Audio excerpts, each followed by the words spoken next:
Você quer saber qual é o poder do storytelling? Imagina alguém que consegue acordar uma plateia de milhares de pessoas logo depois do almoço, quando aquela luz está bem apagadinha na plateia e totalmente jogada no palco.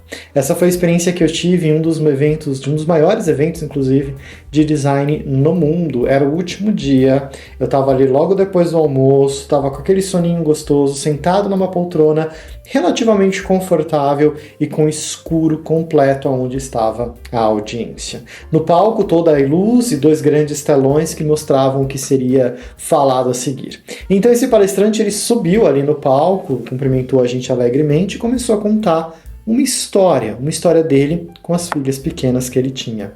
E é interessante que essa história me capturou e eu comecei a ouvi-la, ainda meio ali com soninho, mas como é uma história é muito mais interessante, porque a gente começa a querer saber o que está acontecendo, o que aconteceu.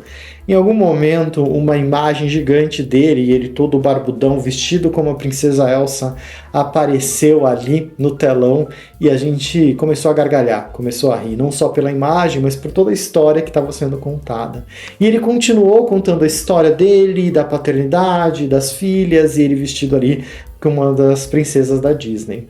E aí, de repente, aquela história começou a ficar mais emotiva, mais emocional. E a gente que estava gargalhando ficou ali com aquele sorriso parado no rosto, mas os olhos meio mareados, com aquela verdade que a gente estava sendo tomado e com a empatia que a gente estava construindo com ele, porque ele estava contando uma história da vida dele, da relação dele com as filhas e de como a família é importante. E a gente acabou se sentindo tocado por aquela história que ele estava trazendo para nós. De repente, a gente explodiu em aplausos dentro da plateia ali. Todo mundo começou a aplaudir.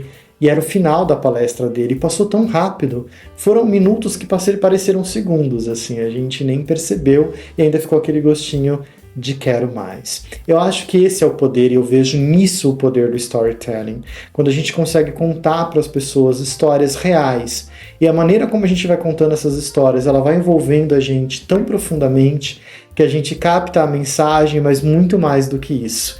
Ele falou qual era a mensagem, ele entregou o recado que ele queria, mas no final não só o recado dele nos tocou, mas também a história que ele estava trazendo e a vida dele. E a empatia com ele, com a mensagem, foi muito maior e muito mais poderosa e, claro, muito mais permanente nas nossas mentes. Esse é o poder do storytelling, são técnicas que a gente usa para transformar a mensagem que a gente precisa entregar em uma história que seja interessante. E as histórias estão lá, a gente só precisa treinar os olhares e as técnicas para poder colocar ela para fora e compartilhar ela com o mundo. Para mim isso é storytelling.